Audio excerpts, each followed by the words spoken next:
இந்த வீடியோவை பார்த்துட்டு இருக்க உங்ககிட்ட நம்ம காலகாலமா யூஸ் பண்ற பாராஷூட் தேங்காய் எண்ணெயை தலையில தேய்க்க கூடாது, அது ஒரு சமையலுக்கு யூஸ் பண்ற எண்ணெய்னு சொன்னா எப்படி இருக்கும்? சரி, நாம சின்ன வயசுல இருந்து ரசிக்கக்கூடிய சச்சின் டெண்டுல்கர் ஒரு கிரிக்கெட்டரே கிடையாது, அவர் ஒரு ஆக்டர்னு சொன்னா எப்படி இருக்கும்? இதெல்லாம் சரிங்க, நாம எந்த கடைக்கு போனாலும் கிட்கேட்னு ஒரு சாக்லேட் இருக்கும், அந்த கிட்கேட் ஒரு சாக்லேட்டே கிடையாதுன்னு சொன்னா எப்படி இருக்கும்? ஷாக்கிங்கா இருக்குல்ல? எனக்குமே ஷாக்கிங்கா தான் இருந்துச்சு. இன்னைக்கான வீடியோல நம்ம எவ்வளவு செலவு பண்ணாலும் எவ்வளவு தான் சம்பாதிச்சாலும் நாம சம்பாதிக்கிற பணத்திலயோ இல்ல செலவு பண்ற பணத்திலயோ அந்த பணத்துல ஒரு குறிப்பிட்ட அமௌண்ட்டை கவர்மெண்ட்டுக்கு டாக்ஸ்னு ஒரு தொகையை பே பண்ணுவோம். ஆனா இந்த உலகத்தோட பல ரிச்சஸ்ட் பர்சன்ஸ் எல்லாம் பெருசா டாக்ஸே பே பண்ண மாட்டாங்க அப்படின்னு சொன்னா எப்படி இருக்கும்? அதுதான் ரியாலிட்டியும் கூட. இன்னைக்கான வீடியோல உலகத்தோட ரிச்சஸ்ட் பர்சன்ஸ் உடைய இன்டெலிஜென்ட் டாக்ஸ் பேயிங் சீக்ரெட்டை பத்தி தான் கம்ப்ளீட்டா டிஸ்கஸ் பண்ண போறோம். முதல் விஷயம் என்னன்னா இன்டெலிஜென்ட் டாக்ஸ் பேயிங் ஸ்ட்ராட்டஜி. அதாவது ஒரு இந்தியனா நாம எல்லாருமே பாராஷூட் பிராண்ட் தேங்காய் எண்ணெயை நம்ம தலைக்கு வாழ்க்கையில ஒரு தடவையாச்சு தேய்ச்சிருப்போம். அப்படி தேய்க்கும் போது நாம என்னைக்காச்சும் பாராஷூட் பிராண்ட் பாட்டில்ல இது ஒரு ஏர் ஆயில் அப்படின்னு அவங்க பாட்டில் மேல மென்ஷன் பண்ணி பாத்திருக்கீங்களா? ஆப்வியஸா சில எடிஷன் பாட்டில்ஸ்ல அவங்க மென்ஷன் பண்ணி இருக்கலாம். ஆனா மேக்ஸிமம் பாராஷூட் பாட்டில்ல என்ன இருக்கும்னா இது ஒரு 100% பியூரான கோகனட் ஆயில் அப்படின்னு தான் மொட்டையா எதுக்கு இந்த கோகனட் ஆயிலை யூஸ் பண்ணணும்னு மென்ஷன் பண்ணி இருக்க மாட்டாங்க. காரணம் இன்கம் டாக்ஸ் டிபார்ட்மெண்ட் கிட்ட இந்த பாராஷூட் பாட்டில்ல இருக்க எண்ணெய் தலைமுடிக்கு போடுறது இல்ல, இது சமையலுக்கு யூஸ் பண்ற கோகனட் ஆயில், சமையல் எண்ணெய் தான் நாங்க விக்கிறோம்னு கிளைம் பண்ணி இருப்பாங்க. இதுக்கு காரணம் இவங்க ஹேர் ஆயில்னு பாட்டில் மேல போட்டு வித்தா இவங்க ப்ராடக்ட் ஒரு காஸ்மெட்டிக் ப்ராடக்ட்னு கிளைம் ஆகிடும். இதனால இவங்களுடைய மொத்த இன்கம்ல கவர்மெண்ட்டுக்கு 8% டாக்ஸ் எடுத்து கட்டுற மாதிரி ஆகிடும். அதுவே இவங்க ஹேர் ஆயில்னு போடாம கோகனட் ஆயில்னு மொட்டையா போட்டு சமையல் எண்ணெய் எதுன்னு கிளைம் பண்ணா இன்கம் டாக்ஸ் டிபார்ட்மெண்ட் இவங்க இன்கம்ல இருந்து ₹1 கூட கட்டுன்னு கேட்க மாட்டாங்க. காரணம் எடிபிள் ஆயில் 0% டாக்ஸ் செக்ஷன்ல வரக்கூடிய ஒரு விஷயம். இன்னொரு பக்கம் நாம காட் ஆஃப் கிரிக்கெட்னு சொல்ற சச்சின் டெண்டுல்கர் ஒரு தடவை நான் கிரிக்கெட்டரே இல்லைங்க, நான் ஒரு ஆக்டர் அப்படின்னு இன்கம் டாக்ஸ் ஃபைல் பண்ணும்போது கிளைம் பண்ணாராம். காரணம் ஒரு ஸ்போர்ட்ஸ் பர்சன் இல்ல ஒரு கிரிக்கெட்டர்னு சொன்னா சம்பாதிக்கிற பணத்துல இருந்து அதிக டாக்ஸ் கட்டுங்கன்னு கேட்பாங்க. அதுவே ஒரு ஆக்டர் கோடி கணக்குல சம்பாதிச்சாலும் அவங்க கட்டுற டாக்ஸ் ஒரு ஸ்போர்ட்ஸ் பர்சனை விட கம்மியா தான் இருக்குமா. இதனால தான் Sachin ESPN, star sports, Pepsi and visa நிறுவனத்துக்கு நடிச்சு கொடுத்த அட்வர்டைஸ்மெண்ட் எல்லாம் காமிச்சு நான் ஒரு ஆக்டர்னு கிளைம் பண்ணி தன்னுடைய இன்கம் டாக்ஸ் பெர்சன்டேஜ் ரொம்பவே கம்மி பண்ணிக்கிட்டாராம். கிரிக்கெட்ல வர இன்கம் ஃப்ரம் அதர் சோர்சஸ், அதாவது எனக்கு வேற சைட் பிசினஸ் இருக்கு அதுல இருந்து இந்த காசு வருதுன்னு கிளைம் பண்ணிக்கிட்டாராம் தன்னுடைய டாக்ஸை சேவ் பண்றதுக்காக. இன்னொரு பக்கம் நாம எல்லாருக்குமே தெரிஞ்ச கிட்கேட் ஒரு சாக்லேட் தானே, ஆனா இவங்க இன்கம் டாக்ஸ் ஃபைல் பண்ணும்போது ஒரே ஒரு சென்டென்ஸ் தான் மாத்துனாங்களாம். இதன் மூலமா அவங்களுக்கு 20% டாக்ஸ் கட்டுங்கன்னு சொன்ன கவர்மெண்ட் 10%க்கு டாக்ஸ் கட்டினா போதும்னு சொல்லிட்டாங்களாம். என்னடா சொல்றீங்க, அப்படி என்னடா சென்டென்ஸ் அது அப்படின்னு ஷாக்கோட பாக்கும்போது தான் தெரிஞ்சது எங்க ப்ராடக்ட் வேஃபர் மேல லைட்டா சாக்லேட் கோட்டிங் போட்டு விக்கிற ஒரு பிராண்ட்னு மென்ஷன் பண்ணி இருந்தாங்க. இதுக்கு முன்னாடி இன்கம் டாக்ஸ் ஃபைல் பண்ணும்போது இந்த சென்டென்ஸ் எப்படி இருந்துச்சுன்னா சாக்லேட்டுக்குள்ள லைட்டா வேஃபரை உள்ள வச்சு விக்கிற பிராண்ட்னு மென்ஷன் பண்ணி இருந்தாங்களாம். இந்த ரெண்டு சென்டென்ஸ்க்கும் பெருசா டிஃபரன்ஸே இல்லையேன்னு யோசிக்கும் போது தான் தெரிஞ்சது முதல் சென்டென்ஸை பார்க்கும்போது இந்த பிராண்ட் ஒரு சாக்லேட்டை மெயின் ப்ராடக்ட்டை வச்சு விக்கிற பிராண்ட்னு கன்வே ஆகுது. ரெண்டாவது சென்டென்ஸை பார்க்கும்போது இந்த பிராண்ட் ஒரு வேஃபரை மெயினா வச்சு விக்கிற பிராண்ட், சாக்லேட் சும்மா கோட்டிங்க்கு மேல லைட்டா இருக்கும்னு கன்வே ஆகுது. சோ இன்கம் டாக்ஸ் ரூல்ஸின் படி சாக்லேட்டை ஒரு பிராண்ட் வித்தா அவங்க இன்கம்ல இருந்து 20% காசை டாக்ஸா எடுத்து கட்ட சொல்லுவாங்க. அதுவே ஒரு பிராண்ட் பிஸ்கெட் இல்லனா வேஃபர் மாதிரியான பொருளை வித்தா அவங்க இன்கம்ல இருந்து 10% டாக்ஸை மட்டும் தான் கட்ட சொல்லுவாங்க. இதனால தான் கிட்கேட் நிறுவனம் தன்னை ஒரு சாக்லேட் பார்னு கிளைம் பண்ணிக்காம வேஃபர் பார்னு கிளைம் பண்ணிக்கிட்டாங்களாம். ரெண்டாவது விஷயம் என்னன்னா டிவைட் அண்ட் ரூல் மெத்தட். உதாரணத்துக்கு ஒரு கம்பெனி ஒரு வருஷத்துக்கு 1 crore rupees டர்ன் ஓவர் பண்ணுதுன்னு வெச்சுப்போம். அதுல ப்ராஃபிட் பெர்சன்டேஜ் 20%க்கு இருக்குன்னு வெச்சுப்போம். அதாவது இந்த கம்பெனியை ஓன் பண்றவருக்கு வருஷத்துக்கு 20 lakh rupees ப்ராஃபிட்டா இந்த கம்பெனியின் மூலமா கிடைச்சிட்டு இருக்கு. நார்மலா எப்பயும் போல இந்த கம்பெனிக்காக இன்கம் டாக்ஸ் பே பண்றதா இருந்தா வருஷத்துக்கு 20 lakh rupees ப்ராஃபிட்ல அப்ராக்சிமேட்டா 5.5 lakh rupees வெறும் டாக்ஸ்லயே போயிடும். அதுவே கம்பெனி ஓனர் இந்த பிசினஸ் இன்கம் டாக்ஸ்ல ஃபைல் பண்ணும்போது டாக்ஸை இன்டெலிஜென்ட்டா சேவ் பண்ண நினைச்சா இத ஒரு ஃபேமிலி பிசினஸா போர்ட்ரேட் பண்ணுவாரு. அதாவது கம்பெனில என்னுடைய ஃபேமிலி மெம்பர்ஸ் ஆன சிஸ்டர்ஸ் தான் அக்கவுண்ட்ஸை பாத்துக்கிறாங்க, பிரதர்ஸ் தான் ப்ராஜெக்ட்டை ஹேண்டில் பண்றாங்க, அம்மா தான் பிசினஸை மேனேஜ் பண்றாங்க, அப்பா தான் மார்க்கெட்டிங் எல்லாம் பாத்துக்கிறாருன்னு இப்படி நிறைய ரூல்ஸை ஃபேமிலி மெம்பர்ஸ் தான் பாத்துக்கிறாங்கன்னு வருஷத்துக்கு இவங்க எல்லாருக்குமே டோட்டலா 20 lakh rupeesக்கு சம்பளமா கொடுக்கணும்னு கிளைம் பண்றாருன்னு வெச்சுப்போம். இப்படி பண்ணும்போது ஆல்ரெடி அவர் கம்பெனிக்கு வருஷத்துக்கு வர ப்ராஃபிட்டே 20 lakh rupees, அதுல எம்ப்ளாயிஸ்க்கு சம்பளம் கொடுக்கணும்னு இருக்கிற 20 lakh ரூபீஸும் போயிடுது. சோ கம்பெனியோட ப்ராஃபிட் இப்போ 0 ரூபீஸ் ஆகிடும். இதனால டாக்ஸும் 0 ரூபீஸ்க்கு ஆகிடும். டாக்ஸ் எதுவுமே கட்ட தேவையில்லை.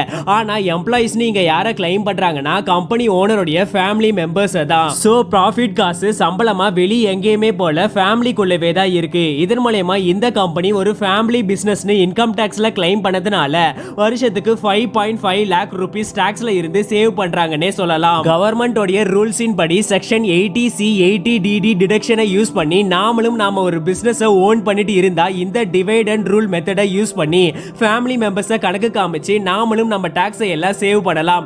இப்படிதான் பல பிசினஸ் பீப்புளும் லீகலா டாக்ஸை சேவ் பண்ணிட்டு இருக்காங்க. மூணாவது விஷயம் என்னன்னா rich people hide their wealth in stocks. அதாவது 2018ல அமேசான் நிறுவனத்துடைய ப்ராஃபிட் எவ்வளவுன்னு பார்த்தா $11 பில்லியன் சொல்றாங்க. அப்ராக்சிமேட்டா இந்திய மதிப்பின் படி 77,000 crore rupees. ஆனா இந்த ரெவென்யூக்கு ஜெஃப் பெசோஸ் எவ்வளவு டாக்ஸ் கட்டினார்னு பார்த்தா 0 ரூபீஸ் தான் சொல்றாங்க. இன்னொரு பக்கம் வாரன் பஃபட் என்னதான் உலகத்தோட ரிச்சஸ்ட் பீப்பிள் என்ற பட்டியல்ல இருந்தாலும் தன்னுடைய பர்சனல் செக்ரட்டரியை விட இன்கம் டாக்ஸ் இவர் தான் ரொம்பவே கம்மியா பே பண்றாராம். Billionaire Warren Buffett and his secretary Debbie Busonic. She's in the spotlight right now for paying a higher tax rate than he does, and now she's speaking out about it for the first time. Right now, Warren Buffett pays a lower tax rate than his secretary. என்னடா சொல்ற, இது எப்படி சாத்தியமாகும் அப்படின்னு கேட்டா Jeff Bezos income tax file பண்ணும்போது அவர் 10 வருஷத்துக்கு முன்னாடி வாங்கிட்டு இருந்த அதே salary, அதாவது ஒரு ஆவரேஜ் அமெரிக்கனுடைய சேலரியை தான் நானும் இப்பவும் வாங்குறேன்னு கிளைம் பண்ணுவாராம். அப்புறம் எப்படி இவர் வேர்ல்ட்ஸ் ரிச்சஸ்ட் மேனால ஆனாருன்னு கேட்டா இவர் அமேசான்ல ஜெனரேட் பண்ற ப்ராஃபிட்டை பேங்க்ல லாக்கர்ல எல்லாம் இவ்வளோ பணத்தையும் சேவ் பண்ணி வைக்க முடியாது இல்லையா? அதனால இவர் அமேசானுடைய ஸ்டாக்ஸ்ல இன்வெஸ்ட் பண்றது, அமேசான்லயே புது புது மாற்றத்தை கொண்டு வர பணத்தை ரீஇன்வெஸ்ட் பண்ணுவாராம். இதன் மூலமா கவர்மெண்டின் ரூலின் படி ஒருத்தர் ஏதோ ஒரு கம்பெனியோட ஸ்டாக்ஸை எவ்வளவு காசு கொடுத்து பர்ச்சேஸ் பண்ணாலோ இல்ல பிசினஸ்க்காக பணத்தை செலவு பண்ணாலோ இதுக்கெல்லாம் டாக்ஸே கிடையாது. So Jeff Bezos maximum Amazon ஸ்டாக்ஸை அவரே ஓன் பண்ணிட்டு வர ப்ராஃபிட் பணத்தை எடுத்து அகைன் அண்ட் அகைன் அமேசான் பிசினஸ்லயே ரீஇன்வெஸ்ட் பண்றதுனால ஒரு பக்கம் அமேசானோட ஸ்டாக்ஸ் பிரைஸும் இன்க்ரீஸ் ஆகும், டாக்ஸும் சுத்தமா கிடையாது. நினைச்சதை விட அவருடைய நெட்வொர்த்தும் பல மடங்கு எகிரும். இதே விஷயத்தை தான் எலான் மஸ்கும் பண்ணிட்டு இருக்காரு. அதாவது எலான் ஆல்மோஸ்ட் 0 ரூபீஸ் தான் சேலரியா அவர் ஓன் பண்ற கம்பெனிஸ்ல இருந்து எடுத்துக்கிறாருன்னு இன்கம் டாக்ஸ்ல கிளைம் பண்ணுவாராம். Some of the world's richest people, Elon Musk, Jeff Bezos, they don't pay all that much tax. That means that many average people paid more income tax in 2018 than Elon did. But this stuff has been going on forever. I wasn't even surprised to see this, to be honest. அவருடைய wealth முழுக்க அவர் own பண்ற கம்பெனிஸோட ஸ்டாக்ஸ்ல தான் இருக்கும். இதே மாதிரி தான் Warren பஃபட்டும் அவருடைய செலவு வெல்த்னு எல்லாமே எதை சார்ந்து இருக்கும்னா நிறைய கம்பெனிஸோட ஸ்டாக்ஸை சார்ந்து தான் இருக்கும். சோ அதுக்கெல்லாம் டாக்ஸே கிடையாது. நாலாவது விஷயம் என்னன்னா reducing your tax in other locations. உதாரணத்துக்கு ஒரு கம்பெனி அமெரிக்கால ஆபீஸ் வச்சுட்டு இருந்தா அதுக்கு 21% டாக்ஸ் ரேட் கவர்மெண்ட் தரப்புல இருந்து போடுவாங்க. ஆனா அதுவே அந்த கம்பெனி அயர்லாந்து மாதிரியான நாடுகள்ல ஆபீஸ் வச்சுட்டு இருந்தா அதோடைய டாக்ஸ் percentage 12.5% ரேட்ல தான் போடுவாங்க. இதனால தான் ஆப்பிள் கம்பெனி தன்னுடைய மெயின் ஆபீஸை யூஎஸ்ல வச்சுட்டு மீதி இருக்க சப் ஆபீஸை அயர்லாந்து மாதிரியான லோ ரேட் டாக்ஸை விதிக்கிற நாடுகள்ல வச்சுட்டு இருக்காங்க. இந்த அயர்லாந்து ஆபீஸின் மூலமா தான் ஆப்பிளால இந்தியா மற்றும் மிடில் ஈஸ்ட் மாதிரியான நாடுகள்ல ஈஸியா ஆப்பிள் ப்ராடக்ட்ஸை வர்த்தகம் பண்ண முடிஞ்சது. ப்ராஃபிட்டும் அதிக அளவுல லோ ரேட் டாக்ஸ்ல எடுத்து $1 trillion கம்பெனியாகவும் மாறுச்சு. அஞ்சாவது விஷயம் என்னன்னா using loan as a leverage. பேசிக்கா லெவரேஜ்ன்ற வார்த்தைக்கு அர்த்தம் ஒரு கடனா வாங்கின பணத்தை நாம எந்த அளவு எஃபெக்டிவா நமக்கு சாதகமா யூஸ் பண்றோமோ அதுக்கு பேர் தான் லெவரேஜ்னு சொல்லுவாங்க. 2012 ஜூலை மந்த்ல Facebook ஃபவுண்டரான மார்க் ஜுகர்பர்க் யுனைடெட் ஸ்டேட்ஸ்ல இருக்கக்கூடிய பாலோ ஆல்டோ அப்படின்ற சிட்டில 40 crore rupees மதிப்புள்ள ஒரு மேன்ஷனை விலைக்கு வாங்குறாரு. ஆனா இதுல ட்விஸ்ட் என்னன்னா அந்த 40 crore rupees பேங்க்ல லோனா வாங்கி அந்த லோன் காசை தான் கொடுத்து அந்த மேன்ஷனை வாங்கி இருந்தாராம். ஆனா 2012ல மார்க் ஜுகர்பர்க் வேர்ல்ட்லயே 40th ரிச்சஸ்ட் மேனா இருந்தாரு. அவருடைய net Worth 1 lakh crore rupees இருந்துச்சு. சிம்பிளா சொல்ல போனா 40 crore rupees என்றது மார்க் ஜுகர்பர்க்கு அந்த டைம்லயே ஒரு மேட்டரே கிடையாது. இன்னொரு பக்கம் எலான் மஸ்கும் இதே மாதிரி தனக்கு வீடு வாங்கணும் மேன்ஷன் வாங்கணும்ன்றதுக்காக $61 million பேங்க்ல இருந்து லோன் வாங்கினாராம். அந்த ஒரு டைம்ல எலானுடைய நெட் வொர்த் $23.4 billion இருந்துச்சு. பாயிண்ட் என்னன்னா இவங்க ரெண்டு பேருக்குமே அளவுக்கு அதிகமாவே காசு இருந்தும் ஏன் வீடு வாங்க பேங்க்ல லோன் எடுத்தாங்கன்னு பார்த்தா இதுக்கு 2 ரீசன் இருக்கு. முதல் ரீசன் ஒரு வீடு வாங்கணும்ன்றதுக்காக அவங்க ஓன் பண்ற ஸ்டாக்ஸை வித்து அந்த காசை தூக்கி லக்ஸூரியஸ் திங்ஸ்ல இன்வெஸ்ட் பண்றதுக்கு பதிலா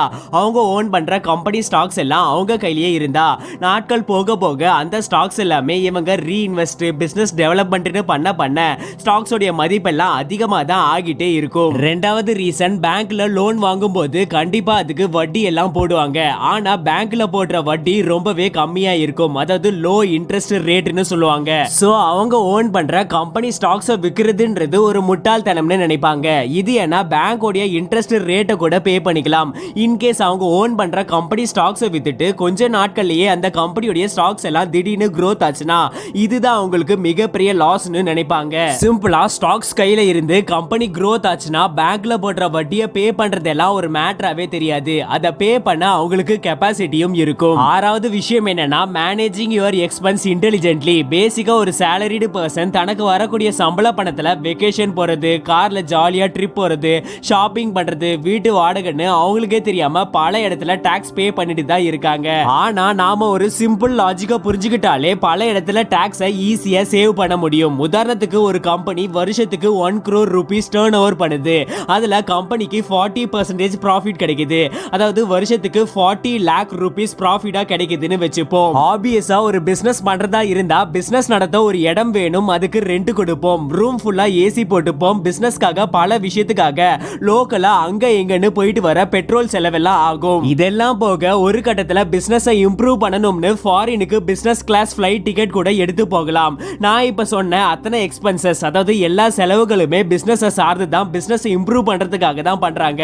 சோ கவர்மெண்ட் என்னைக்குமே நீங்க பிசினஸ்க்கு செலவு பண்ணா டாக்ஸ் எல்லாம் சுத்தமா போட மாட்டாங்க. இதனால தான் பல பிசினஸ் பீப்பிள் வெக்கேஷனுக்கு வெளியே போயிட்டு 5 ஸ்டார் ஹோட்டல்ல ரூம் எடுத்து ஜாலியா கார் ரைடு எல்லாம் போயிட்டு நல்லா என்ஜாய் பண்ணிட்டு ஊரை சுத்தி பார்த்துட்டு இன்கம் டாக்ஸ் ஃபைல் பண்ணும்போது இதை ஒரு பிசினஸ் ட்ரிப், பிசினஸ்க்காக தான் இந்த ட்ரிப்பை போயிட்டு வந்தேன், இந்த 5 ஸ்டார் ஹோட்டல்ல தான் கிளைண்ட் கூட மீட்டிங் நடந்துச்சு அப்படின்ற மாதிரி கிளைம் பண்ணிப்பாங்க. இப்படி கிளைம் பண்ணியும் அப்படி இப்படின்னு ஏதாச்சும் மிச்ச காசுல கவர்மெண்ட் டாக்ஸ் போட்டா ரெண்டாவது பாயிண்ட்ல சொன்ன டிவைட் அண்ட் ரூல் மெத்தடை யூஸ் பண்ணி நாங்க பண்றது ஒரு ஃபேமிலி பிசினஸ்னு கிளைம் பண்ணி டாக்ஸே சுத்தமா இல்லாத நிலைமையை உருவாக்கிடுவாங்க. சிம்பிளா இவங்க பண்ற விஷயம் பர்சனலா நம்ம என்ன பண்ணணும், எதை என்ஜாய் பண்ணணும்னு நினைக்கிறோமோ அதை என்ஜாய் பண்ணிட்டு கடைசியா அதை பிசினஸ் எக்ஸ்பென்ஸ்னு சொல்லி இன்டெலிஜென்ட்டா டாக்ஸை சேவ் பண்ணிடுவாங்க. இது மாதிரியான பிசினஸ் அண்ட் ஃபினான்ஷியல் நாலேஜை உங்க ஃபியூச்சருக்காக நீங்க grow பண்ணணும்னு யோசிச்சா வெறுமனே நீங்க உங்க ஃப்ரீ டைம்ல நெட்ஃபிளிக்ஸ்ல படம் பார்க்கறதுக்கு பதிலா ஆடியோ புக்ஸ் எல்லாம் கேளுங்க.